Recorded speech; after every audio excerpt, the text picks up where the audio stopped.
जय श्री श्याम। आज हम सुनेंगे कैसे भगवान गणेश ने दूर किया कुबेर का अहंकार की कथा। धन के देवता कुबेर तीनों लोकों में सबसे अमीर थे। एक दिन उनके मन में विचार आया कि उनके पास इतनी संपत्ति है, लेकिन देवलोक में कम ही लोगों को इसकी जानकारी है। इसलिए उन्होंने अपने धन का प्रदर्शन करने के विचार से एक भव्य भोज का आयोजन करने की बात सोची।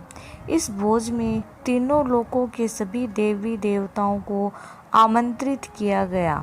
भगवान शिव कुबेर के इष्ट देवता थे, इसलिए भगवान शिव का आशीर्वाद लेने कुबेर कैलाश गए और भगवान शिव से कहा, हे प्रभु, आज मैं सभी लोकों में सबसे ज़्यादा धनवान हूँ।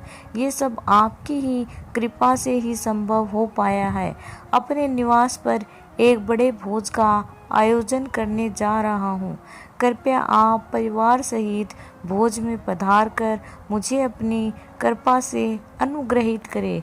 भगवान शिव को कुबेर के अंदर मौजूद अहंकार दिख गया, इसलिए भगवान शिव बोले, वत्स, मैं कहीं बाहर नहीं जाता। ये सुनकर कुबेर शिव भगवान के सामने गिड़गिड़ाने लगे, भगवान, अगर आप नहीं आएंगे तो आपके बिना मेरा ये सारा आयोजन बेकार हो जाएगा, ये सब व्यर्थ हो जाएगा। तब शिवजी ने कहा, एक उपाय है, मैं अपने छोटे बेटे गणेश को तुम्हारे भोज में जाने को कह दूंगा। कुबेर संतुष्ट होकर लौट आए। नियत समय पर कुबेर ने अपने निवास में भव्य भोज का आयोजन किया। सभी लोकों के देवता असुर पहुंच चुके थे। अंत में भगवान गणेश भी आए और आते ही कुबेर से कहा, मुझको बहुत तेज भूख लगी हुई है, मेरे लिए जल्दी से भोजन लाया जाए। कुबेर स्वयं उन्हें भोजन करने के लिए भोजन से सजे कमरे में ले गए। सोने और चांदी के थाली में भोजन परोसा गया। कुछ देर बाद ही परोसा गया सारा भोजन खत्म हो गया। गणेश जी के लिए दोबारा खाना परोसा गया। गणेश जी उसे भी खा गए। बार बार खाना परोसा जाता और क्षण भर में गणेश जी सारा भोजन चट कर जाते।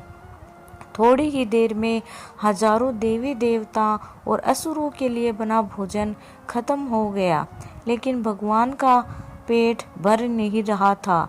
वे रसोई घर में जा पहुँचे और वहाँ रखा सारा कच्चा सामान भी खाने लगे, लेकिन तब भी उनकी भूख समाप्त नहीं हुई।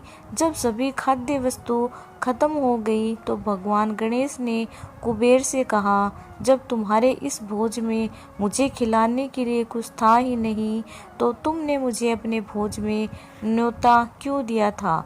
भगवान गणेश की बात सुनकर कुबेर का अहंकार चूर चूर हो गया। बोलो भगवान श्री गणेश की जय हो।